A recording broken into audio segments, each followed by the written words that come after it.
Buffer Zone Systems are the pool and spa industry specialists with a complete range of software for pool shops, service companies and commercial aquatic facilities. With more features and integrations than any other pool industry software, you really need to reach out for a one-on-one demonstration. Contact Buffer Zone today. G'day folks, welcome back to Mondays Down Under on the Talking Pools podcast. I'm Peter, joined by Lee and Shane. G'day folks, how are you? Hello Peter, I am very well and glad to see that Shane is back with us again this week. Thanks. Yeah, I'm feeling a little bit better, so apologies for last week. There was lots of illnesses going around, but luckily nobody has typhoid in the house. But yes, we're feeling much better this week, thank you. Excellent. How are you doing, Peter? Oh, nothing that a few extra hours of sleep wouldn't fix. Actually caught up with a friend of mine last week who's a naturopath, and she said, "Oh, you like to read? It's one on the circadian cycles and so forth, a book she lent me." And she said, "You do like reading, yeah?" And I said, "Well, yeah, except I normally get through about the first half of the first page and then I'm asleep. I'm just down for the count. So let's see how this goes." No reading during the podcast, Peter? No reading. No. Funny one this week. Not really funny so much as quite scary in a way. Had a customer called me out to his pool late last week. I put this on the host's closed chat, and went to this customer's place for a mechanical seal leak. As it turns out, he wants a new pump, and I'm more than happy to sell him a new variable speed pump. But he has an acid feeder. Now, he got sick and tired of having to manually add chlorine to his pool. So what this clown did was, I shouldn't call him a clown. What he did was got a sulfuric acid drum. In that, he diluted or dissolved his own cal hypo in water and ran it through the acid feeder. Now, I looked at him, I said, "Have you ever seen acid and chlorine mix?" He said, "Oh, no, what happens?" All excited. I said, "Well, just don't go there. Just no." So very glad he didn't blow himself up. He also uses the very, very cheapest supermarket variety of cal hypo there. A lot of impurities in it. Needless to say, his feeder tube, technically acid feeder tube and squeeze tube, are completely shot, and you can't buy parts for that model anymore. But we're just talking, it reminded me of one job I was out at once where across the street there was a competing pool service vehicle, and I saw the guy, young bloke, go up to it with a bucket, and he poured in from a black drum, which in our part of the world, a black drum is typically a form of acid. And then he went over next to it, started pouring from a blue drum, which typically here is liquid chlorine. And I called out to him to stop, and he didn't seem to realise it was a problem. I rang he said, "I do it all the time." I said, "Well, no, you don't, because you're not dead." Rang his boss and explained what had happened. I said, "Look, the guy's going to kill himself." And all the boss said was, "Oh, I don't see any real problem with that. It saves him a trip." And I thought, that's why we keep going on about the importance of training and safety and stuff like that. First of all, why carry an open bucket of liquid chemical from the street to the backyard pool? But also, don't mix your damn chemicals, people. Yeah, completely. It's pretty scary. I wouldn't say myself has had an experience, but when I was working in one of my previous employments, the particular client that we were at had liquid chlorine and liquid acid, and they were, I think she had a pretty big pool. From memory, they were about 100-litre drum, so it would take quite a lot of chemicals inside. One day, we didn't realise this, she had, the drums were empty and she pre-filled them, but she had mixed them. And luckily, there was no reaction. Would have kind of been a reaction, but she didn't mention anything. But when we went on site the following visit, Still remember the guy that I was with. Started filling it up, and I could just see this plume of smoke coming out of the pump shed. It was like, what the hell's going on? And his name was Jake. He comes out coughing. Oh, what's going on? And we come to realize that the crumbs had actually been mixed up. But it's amazing how much we take for granted, in the sense that we do deal with some extremely dangerous chemicals. Oh, yeah. And they could kill you. They really could. Yeah. So you've got to have your wits about you at the same time. But yeah, when you're dealing with clients like that, when they're mixing the drums up and you're not knowing, a bit of a difficult situation as well. It's the importance of PPE gear too. Mm. So you've mentioned Jake. Yeah. You've mentioned Jake in that situation filling a drum, and he's come out coughing. Did he have a respirator mask on? Did From he memory, have? I don't think he did. Yep. No, from memory. Safety goggles and that sort of thing, because those things, like, it's so easy to make that mistake, and you pay for it for the rest of your life. And I think obviously when you're dealing with staff, you want them to do everything as safe as possible, because God knows none of us want anybody to be injured on the job under our watch, but also we don't want them to live with the ramifications of that for the rest of their lives. We don't want to live with the fact that we've put them in that situation, and we certainly don't want to go through the work cover chaos that would ensue after a situation like that. So a bit of care, a bit of caution, and a bit of training goes a long way. So I know of a similar situation in a major capital city where not far from us, where a commercial facility, the staff member did the same thing. Must have put acid and chlorine in the same drum, or one had been in that drum and they'd put the other in, and it started smoking, and they didn't know what to do. So obviously lack of training there, and they just left the bucket by the pool and took off and rang hazmat, so the hazard chemical reaction service. And so that was the local fire brigade. They came and they're all standing around. They didn't know what to do. No one knew what to do with this bucket of smoking chemical. And so they rang the local pool chemical emergency number, which actually happened to be a supplier of ours. And they came along and picked that bucket up and tipped it straight in the pool.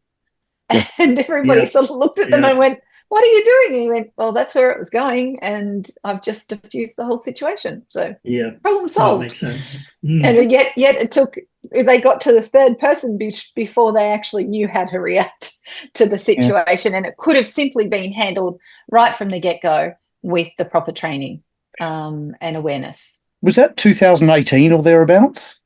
No, it was long time ago. Okay, because occasionally we do hear, in industry bulletins and the like of somebody in a hotel doing that, and the fumes travel through elevator shafts and aircon and so forth, and it can harm everyone in the building. Yeah, absolutely. It's they're dangerous goods. We keep saying we're really an unlicensed profession, yet we deal with such hazardous situations. So not something to be taken lightly. Did you ever have, or do you have, a policy about telling customers what they can and can't do on their pool? For example, I will tell them, this is acid. Bear in mind, most of our pools are salt. So pH goes up. Most of our services are monthly, so they need to add a little bit of acid if they don't have an acid feeder. And I'll say, this is the only chemical I want you to use. Explain to them how to use it, how not to use it. Keep it away from everything else. I don't care how safe you think your fertilizers in your shed are. Keep it away. And I basically tell them that's it. I've mentioned many times, if I go into their shed and see all the chemicals on this rickety old budget store shelving unit, I'll teach them about that and pull them into gear for it. But when they start refilling their own, their own drums, as you were saying, Shane, that's a big risk. It is, yeah. I was actually thinking myself the other day, it's similar to Australia where there's a lot of cell chlorinators over here and a lot of acid feeders. I was actually thinking, I'm not quite sure if the client, well, I'm sure they would appreciate it, but actually printing out the SDS sheets and having it laminated and sticking it actually in the pump sheds of every client that has an acid feeder, because it's not something that I've ever seen before. And I guess, a bit of common sense, it explains exactly what that chemical is. You see it everywhere on the commercial setups, but not on residentials. And it was something that come into my head the other day, something, again, a little bit of a point of difference for ourselves.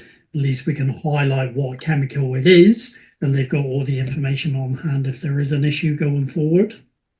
It's certainly a good point of difference. Do both of you guys leave 5 litre or 15 litre acid containers on site for your clients that don't have acid feeders? 5 litres, yes. No.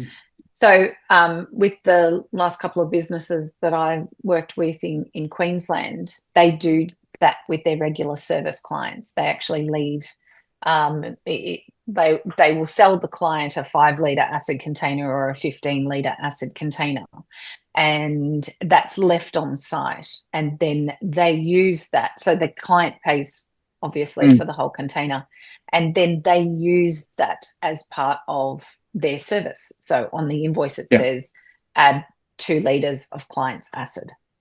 Now obviously that's a good practice because it's one less chemical that you're carrying around in your vehicle. You're not carrying around open containers. You're not carrying them to acid, as you were saying, Peter, a liquid in a bucket towards the pool. So that you're reducing your exposure and your risk. It's like your basic 101 risk assessment. You're trying to reduce the chances of exposure, I suppose, or incidents. And so, actually selling them a full container, leaving it on site and using their container could be a way for some people to reduce, especially the transporting of these liquids. We were very strong in using dry acid. Dry acid was our preferred substance to reduce the pH level, just because of easier handling, and also cartage reduces the risks there. Some obviously you can't do that. They've got liquid feeders. You need to have some, but it did reduce the amount that you had to carry.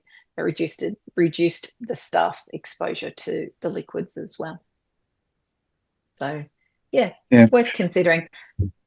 But no, the 5 litres, we do that a lot of the time. Tell them next time they're at the supermarket, buy themselves a little plastic measuring jug, because, my view's on glass around pools. And the other thing is, when they then ring you, 3-4 weeks later saying, well, I'm due for service and my pool started going green, you get back out there, you can tell if they've been adding acid or not. Yep. And of course, if pH is too high, chlorine becomes ineffective. Boom, that's the problem. So then you sell them a green pool recovery. Yep. And of course, you can actually buy plastic measuring jugs. Many of the suppliers in our industry do sell them. So it can be another product that you add to your line. And of course, if you're selling the 15 litre containers, you can get the tap caps that just attach onto the container and make decanting a lot easier than trying to slug it out of a 5 litre drum. But one of my pet hates is, and I didn't really see it in our business anyway, maybe it was who I bought my liquid chlorine and liquid acid through, was liquid chlorine has always, for me, in the 15 litres we're talking here, come in a blue container. And the liquid acid has always come in a black container. So it made it very easy visually to actually see the difference, and at a glance, like you knew somebody was walking in the store with a black container, they were after acid. If they were coming in with a blue one, they were after chlorine. But I noticed when we went to Queensland that there actually is liquid chlorine sold in black containers, and that really confused me. And from an OH&S perspective, that inconsistency actually drove me nuts.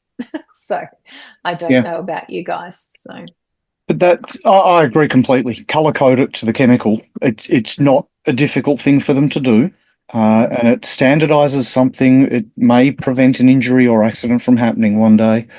But again, it doesn't matter what it is or how familiar you think you are. Read the damn label. Yeah. And hopefully it wasn't a customer refilling it incorrectly. Yes. Yeah. Read the label and the SDS sheet if you've got it hanging up on your wall. Yeah. As Shane said. Not sure if most customers would read the SDS sheet, because most of them wouldn't read the label on a bottle. No. And would they understand what the SDS sheet actually says? What you could potentially do, Shane, is make up a cheat sheet with a couple of tips on it for your customers. Always add chemical to water. Always wear protection gear when dealing with chemicals. Store them separately. You could actually make sort of your standard simples. And then on the bottom of it, if in doubt, refer to the SDS sheets available for these products. Just as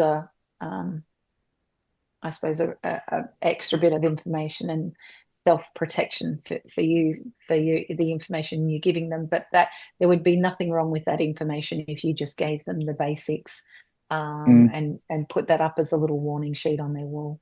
So you can actually get, if you're interested in doing this, and obviously for our listeners out there, this is another tip, and this is something, if you went down that track, that you could actually have your own produced. And that is, you can get, you know how real estate agents have those call flute, we call them call flute signs that they use for sale signs, very lightweight, and you can get anything you like printed on them. You can actually have your own signs printed.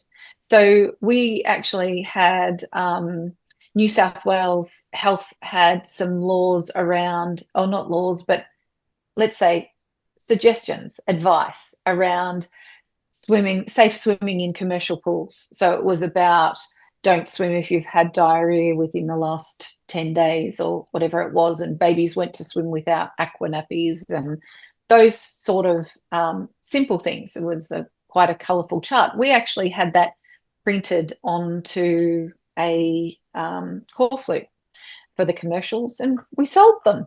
So we added it as a product to our range. And that they could actually put those signs up. So you can make your own signs.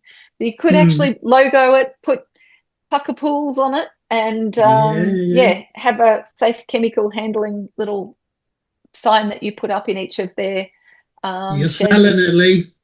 And it could just be a goodwill thing that you're doing for them, or it could be something you sell them. But I'd probably be more inclined to go down the goodwill, and it's nice to get your brand in their shed, so that when they think of pools, they think of pucker pools.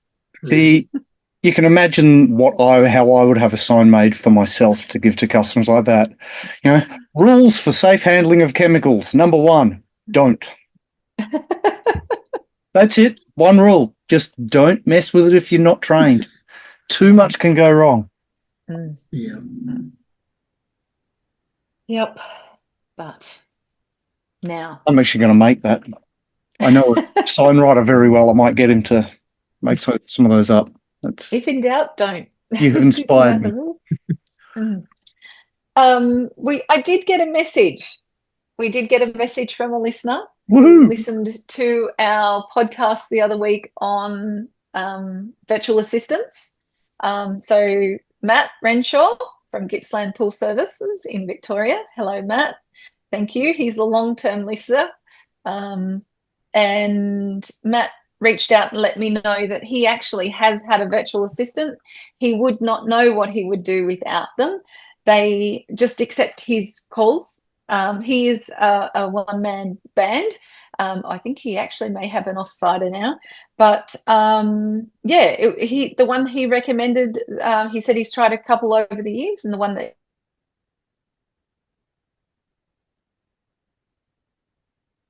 all calls, the reasons for the call, contact info, and email, and you get a 1300 phone number, and those services, they answer the calls for $125 per month, all included. You get an SMS and an email from each call. Spam's deleted. Notes come back to him with a full list each Sunday, so that he can actually tick off and make sure that he has addressed all of the ones that have come through to him. And he doesn't know what he would do without it, and he's really come to realize that that time has freed him up to be on the tools so much more, where he's actually earning money, and he can then consolidate the calls and return them at a time that suits him. Obviously, it's best and most profitable use of his time, and at 125 a month, like, really, it is probably just a glorified answering machine that's a person. But definitely frees up your time and your hands. Let's face it, your hands, you're using your hands to answer the phone most of the time, unless you're walking around with AirPods in your ears. So yeah, he finds it hugely helpful. So I hope the listeners out there from the other week got some help from that session of ours. And if they're still looking for somebody and thinking about doing it, there's one that's been recommended by our listeners. Thanks, Matt. Also good that you don't, like you say, the spam is removed, so you don't need to listen to some idiot trying to sell you, I'll put you on the first page of Google 5 times a day. Or sell you cheap electricity or whatever, or healthcare. Like, seriously, they bring up for anything and everything these days, don't they? Well, I've had my current phone number for 6 years. I'm still getting calls from Victoria, which is the other side of the country, asking for the previous owner of this phone number. And then when I say that person hasn't owned this number for 6 years, and they say, oh, you're a resident in the state of Victoria, you can, you're eligible for some solar power rebate program, whatever it is. It's like, no, I'm not in Victoria. Oh, which state are you in? One of the others. And just leave it at that. But the cheeky buggers, they don't want to pause for breath. They don't want to pause to give you a chance to speak. So I'd pay $125 a month just to never have to take one of those calls. Gladly. So no, I'm going to look into that one. Yeah, I think it's definitely. Just in regards to your phone number, sorry, Lee, did you say it was 11300? Yeah, so 1300 number here is like a free call. So, yeah, not that we really, I suppose 1300, 1800 numbers, those sort of things were really important in the days where you actually paid per call. Most of us now with our not many of us use landlines anymore. And if we do, it's not usually a per call account. And you were talking about fax machines the other day, Lee. I actually had a conversation with a colleague of mine the other night. She wasn't in the pool industry. She was actually a colleague of mine many moons ago, going over 25 years ago now. That was back when you'd send telegrams to each other. Well, that was actually when internet dial-up, you actually got that weird dial tone thingy when you're connecting to the internet. It was. And in the days of dot matrix printers, nobody out there is going to know what a dot matrix printer anymore is, especially the younger generations. But she actually said she could not believe the first day she sent a fax, and she actually said, "How in the hell is my writing getting from here and coming out the other end?" She just said she couldn't comprehend how it was working, and yet now fax machines don't even exist. We just take a photograph of something and send it over the phone or convert it to a PDF. I saw a business details, and they had a fax number listed. Saw that the other day, and I thought, I have not. Can you even still buy the ink for the things? Well, I think the thing is, fax machines are now built into, what do they call them? Multifunction printing centers. So it's a printer, a scanner, and a faxer all in one. But I think most of the time now we scan and then we pop it to email. Yeah. So, and at least that gives us a trail too, which is beneficial. But we have completely digressed off that topic. We completely have. So, but the whole virtual assistant brought us to another topic that we were talking about earlier. And of course, the point of having a virtual assistant is to try and lighten your load and get you back on the tools and earning money. But sometimes we have too much work coming in, or maybe we have work coming in that isn't quite our area of specialty. And what are our options then without employing somebody if we've got too much work, or if it's not our area of expertise, potentially outsourcing that? And we got into the topic of subcontracting. So, Shane, tell us about your situation. What brought you to the subcontracting contract? So yeah, there's been a couple over the last couple of weeks, but basically one of my friends, he's got his own run of pools, regular clients. This particular client had a leak in the pool, so I investigated and could see that the skimmer, I don't know if you were, if the WA72s were in Australia. Does that ring a bell? Yes. Yes. What brand are we talking? I only know of it as a WA72. The stay rights they've manufactured one which is an identical fit. That's your Clark. Clark. But yeah, this particular pool had one of these. I mean, they're 30, sometimes they're 30 plus years old.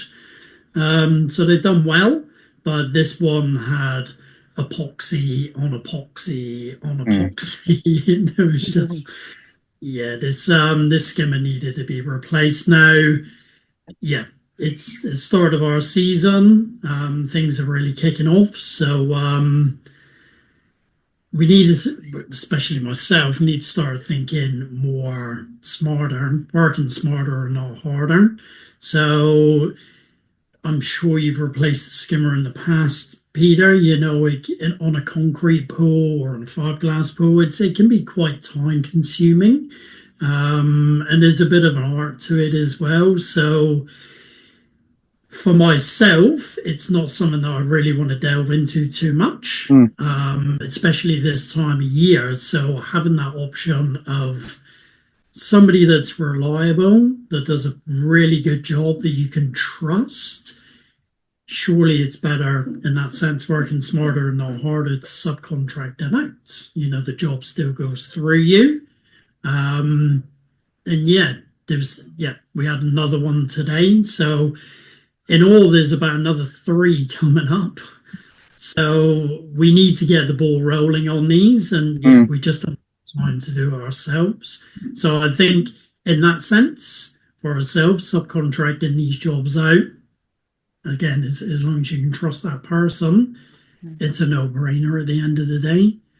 But I'm sure that, well, yourself, Lee, you subcontract in a slightly different area in the pool industry, and I'm sure you've done it in the past, but you've subcontracted other jobs out. So I guess we've all done it, or maybe we're all thinking of it. Yeah, it'd be good to get your insights on it as well.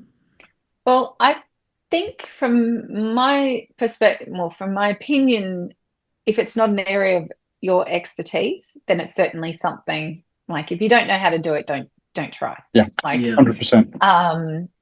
So initially when we started out, we did do vinyl liner replacements. Actually, we did them all up, but initially we didn't know what we were doing. So it was a learning process. But we went through the process and got trained, and that was certainly something we were prepared to take on. But initially, we actually did subcontract that out to somebody that had a lot of experience, helped train us up, and then we carried forward. And we installed vinyl liners for over 20 years. So it was something we were very comfortable with after that. However, when it came to skimmer boxes, that was something for me was a structural part of the pool and was not something that I actually wanted to get involved in with the structural integrity of the pool. So I actually did used to outsource that to builders who were actually pool builders, or they were people that were licensed builders that were proficient in structural modifications like that. And so in that case, I actually just used to hand the job straight over to them, refer the client to them and let them deal completely with that client. So I think it depends on what the work is as to whether you need to subcontract or whether you just hand that over to them. I actually, in that case, wasn't comfortable with the responsibility of that workmanship being held by me. So I was happy to hand it over and let them run with it.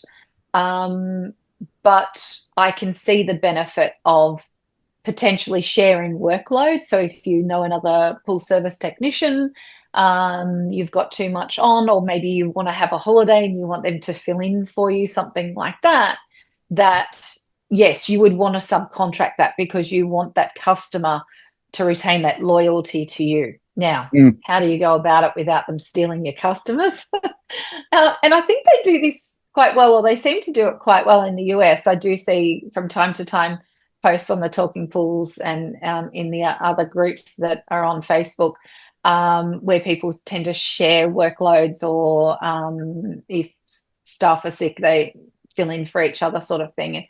And it seems to work very well.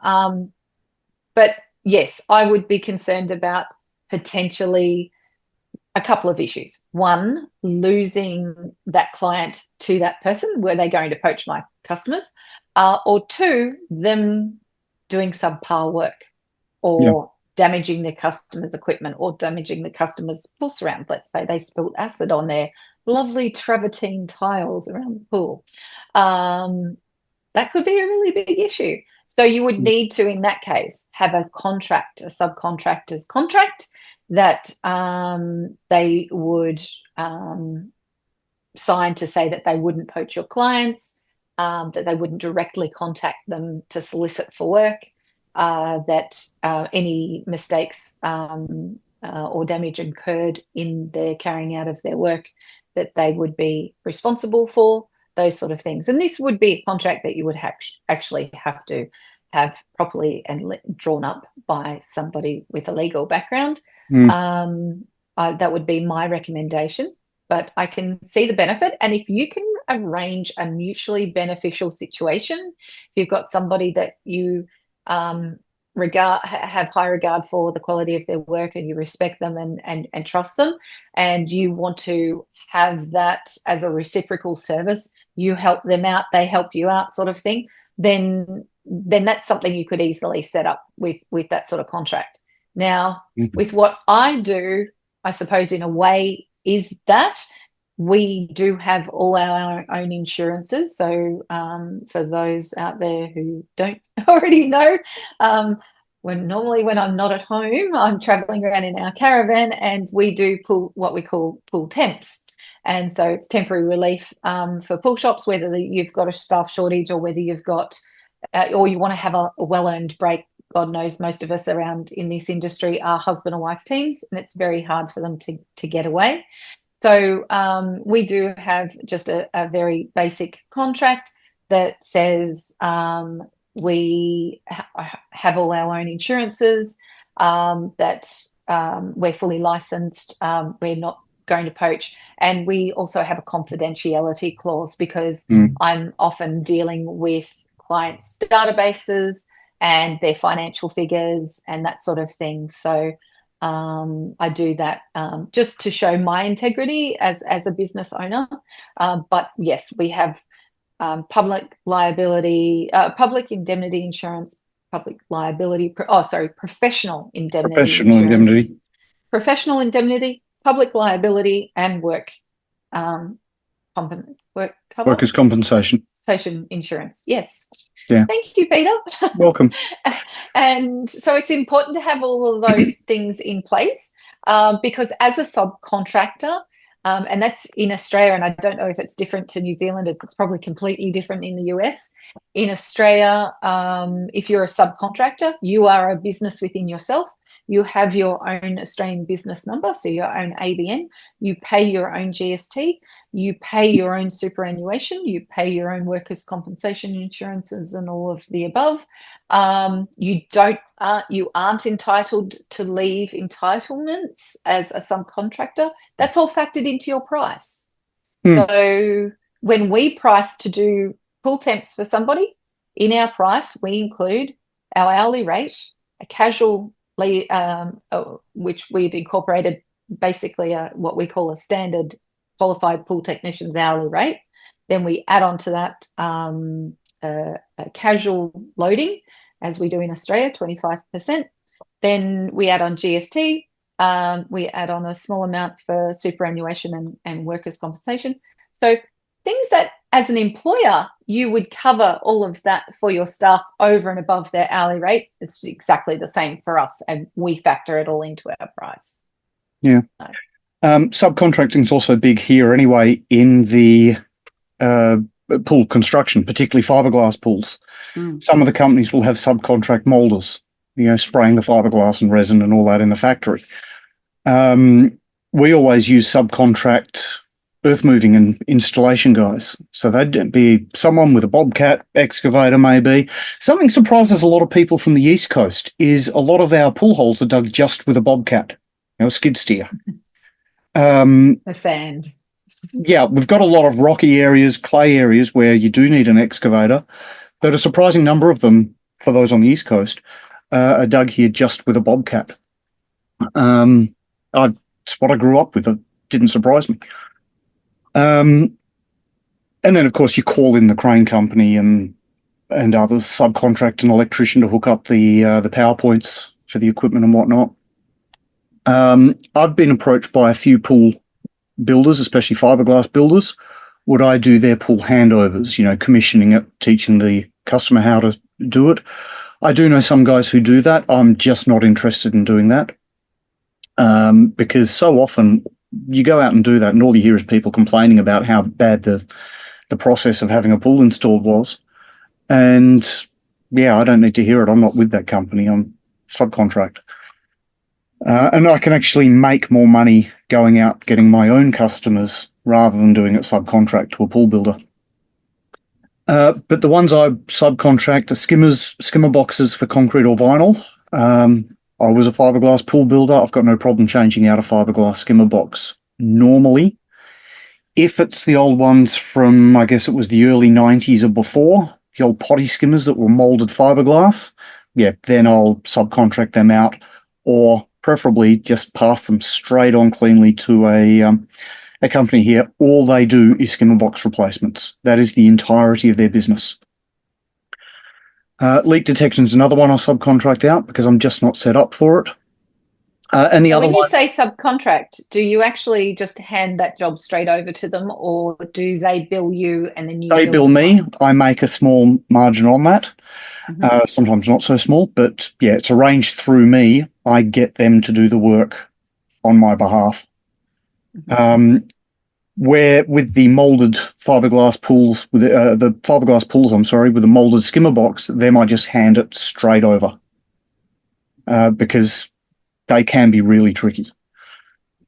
The other main thing that I do that I get subcontractors in is if I'm working on a concrete pool that needs resurfacing. I've got a very, very good plasterer for pools, and he won't work for people he doesn't know. So I'll arrange it through me. He bills me. I bill the customer, and that works very well. And the other one is if a pool needs an acid wash. I've got a guy who's very, very good at acid washing. I'm not interested in that because, again, as I've said before, to do so you need to wear a respirator, and that would mean I need to shave off my beard, and that's just not going to happen. So, like you say, Pete, you've really got to make sure that you've got people that you trust and the Yep. quality of their work. Because as subcontracting, where they're billing you and then you're billing the customer, you are holding that responsibility. Like if Yeah. that customer's unhappy with the quality of that work or that the way that tradesman operated, then it reflects badly on you. So it's really important that you've got a great team behind you. So that's a decision that you really need to think long and hard about when you're looking at subcontracting or thinking about subcontracting. And look, you might be able to get the benefit of that kickback, so to speak, that making that little bit of a margin just by having that relationship with that trades person and going, hey, look, for every, let's say, pool resurface, for every pool resurface I send your way, and there's many solar heating companies that do this, you give them a referral, they give you $500 or whatever the fee might be, and then you get the cushy little payment, and you don't have to deal with any of the paperwork or be the middleman. So that's another alternative. But that's all about building relationships, and having that agreement in place. And again, that can be a contractual agreement. So you might find that resurfacer might be dealing with a pool that you don't normally actually service, and he could refer you to that client. Then it can work both ways. So it's something worth looking into. You've got to weigh up the pros and cons of everything, of course. Yeah. But also be aware, wherever in the world people are listening from, make sure you're aware of the local laws, not only the insurances and so forth. But here in my state, well, through most of Australia, if a subcontractor works exclusively or above a certain percentage for one other company or person, under law they become an employee. In Western Australia, we have this stupid thing called payroll tax, where, not like income tax, wherein the federal government forces the employer to withhold some of the pay that's made to the employee and then forwarded to the tax office. Payroll tax is a state government one where basically businesses are charged extra tax if they pay more than, I think it's $1 million in salaries, wages, and majority subcontractor fees each year. So it's a penalty on business for employing people, basically. Stupid. Lovely. But I was speaking with a information technology guy I know very well, good friend of mine.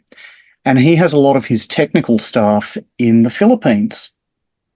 And he was telling me about somebody else he knows who does the same thing, who actually got a $300,000 fine or tax bill from the Filipino government because he was employing people offshore for the majority of their working time. And the Philippine government, a completely different country, completely different government, they thought, right, this Australian's using our people, he can pay. So I wouldn't like getting a $300,000 tax bill from my government or someone else's. So big shock for a small business. Yeah, absolutely. Yeah, really, you make a really important point, Pete, that every state, or in this case, country, can have varying employment laws, tax laws, and all of that sort of thing. So you need to make sure that you're up to date and know your responsibilities, because, yeah, as you mentioned, subcontractors, and it was a loophole that the government closed up quite a few years ago now, where builder, like potentially it was trades employing people and employing them as subcontractors so that they avoided the responsibility of paying workers' compensation insurance and payroll tax and all of and superannuation and all your holiday pays, public holiday pays, all of those sort of things. They avoided all of that by employing them as subcontractors, because that's the subcontractor's responsibility.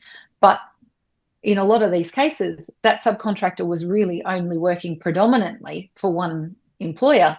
And so therefore they made it a requirement that that person was then an employee, not a subcontractor. So there are rules around that people need to be aware of. But in what we're talking about with Shane really is what Shane was referring to is only a job here or a job there. Yeah, it's not somebody being on the roll. And I have heard and I have seen over the years the conversation of, do you pay per job or do you pay per hour? In Australia, we unfortunately, unless somebody is a subcontractor, we can't pay per job. And then, like, of course, we have to be aware of those subcontracting laws. Otherwise, they're paid per hour. Yeah. Yeah. But it can be a minefield with all the regulation, especially when you've got federal versus state regulations conflicting with each other. I don't know if it's the same over in New Zealand, Shane. I believe you don't have different states, as I understand it. So just got what big state next to us called Australia. That's enough. Yeah. But well worth any business, no matter how big or small, should have a fantastic accountant who can give tax advice. And when you start on employing people, get a good employment lawyer. Here it's a specialty of law, employment law. I use a lawyer named Rob. Hell of a nice guy, very switched on, and he just knows the law as it is insofar as employment. I wouldn't go to him for family law. I wouldn't go to him for commercial contracts, but for employment, he's the bomb. So well worth getting to know the right people and who can give you the right advice. And I was going to say, if you're a SPASA member, if you're a member of the Swimming Pool and Spa Association of Australia, as part of your membership, you actually do get access to a company called AB Phillips, which are a HR consulting company that can give you a lot of help and information with regard to employing and that sort of thing, and contracts and alike. They are really good. There is a certain amount of help that you actually get for free. And then over and above that, you do need to pay. But so if you just have some questions or need a couple of small documents, that sort of thing, certainly probably will come in under your free entitlements as part of a SPASA member. So keep that in mind. A lot of people actually don't realise the benefits that come along with being a SPASA member. So, and I think AB Phillips also do insurances and that sort of thing. So they're aware of the needs of our industry. So just a bit of helpful advice there. Yeah. I think that's a good introduction into subcontracting without going completely into the rabbit hole and getting lost in that. But thank you, everyone out there on the interwebs, for listening. Hope we gave you something of benefit there. Please send through your questions or topic requests to talkingpools@gmail.com, and we will do our best. Thank you, Shane. Thank you, Lee. You guys have a fantastic week out there. It must be getting pretty damn late for you, Shane. It's getting dark. 7:30 p.m. Okay. He's almost sitting in darkness. I noticed that. It's the room, the white wall behind him is the same colour as my shirt at the moment. So, yes, you guys be safe out there. Don't mix your damn chemicals. Guru. See you guys. Yeah.